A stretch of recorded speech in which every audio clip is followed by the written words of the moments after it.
মুশফিক হাসান লিখেছেন, ভূমিকম্পের সময় আমাদের করণীয় কি? ভূমিকম্প শুরু হলে একজন ঈমানদার, যেহেতু এটি আল্লাহ তাআলার আয়াত সমূহের মধ্যে থেকে, নিদর্শন সমূহের মধ্যে থেকে একটি, সেজন্য আল্লাহর দিকে তিনি ধাবিত হবেন, দোয়া করবেন, রোনাজারি করবেন, তিনি ইস্তেগফার করবেন, তওবা করবেন, আল্লাহর দিকে রুজু এবং মনোনিবেশ করবেন। সেই সাথে সালাত আদায় করার সুযোগ থাকলে সালাত আদায় করবেন, সাদাকা করার সুযোগ থাকলে সাদাকা করবেন এবং নিরাপদ আশ্রয়ে যাওয়ার চেষ্টা করবেন। এবং ভূমিকম্পের সময় যে সমস্ত পরামর্শ দিয়ে থাকেন বিশেষজ্ঞগণ আত্মরক্ষামূলক, সেই পরামর্শগুলো মেনে চলবেন।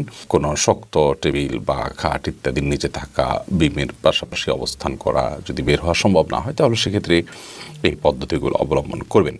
সেই সাথে আল্লাহ তাআলার জিকির ইত্যাদি নেক আমলগুলো করবেন অব্যাহত গতিতে। নবী করিম সাল্লাল্লাহু আলাইহি ওয়াসাল্লাম যখন এরকম কোনো ঝড় বাতাস তিনি দেখতে পেতেন, তখন তিনি আল্লাহর কাছে পানাহ চাইতেন যে, আল্লাহ, এই ঝড় বাতাসের কল্যাণ আপনার কাছে আমরা চাই, এর অকল্যাণ থেকে আমরা আপনার কাছে পানাহ চাই। অতএব ঈমানদার যে কোনো মুহূর্তেই এ ধরনের পরিস্থিতি আল্লাহর দিকে আরও বেশি আমাদেরকে রুজু হতে হবে। ইনশাআল্লাহ আল্লাহ তাআলাই আমাদেরকে হেফাজত করবে এবং রক্ষা করবে।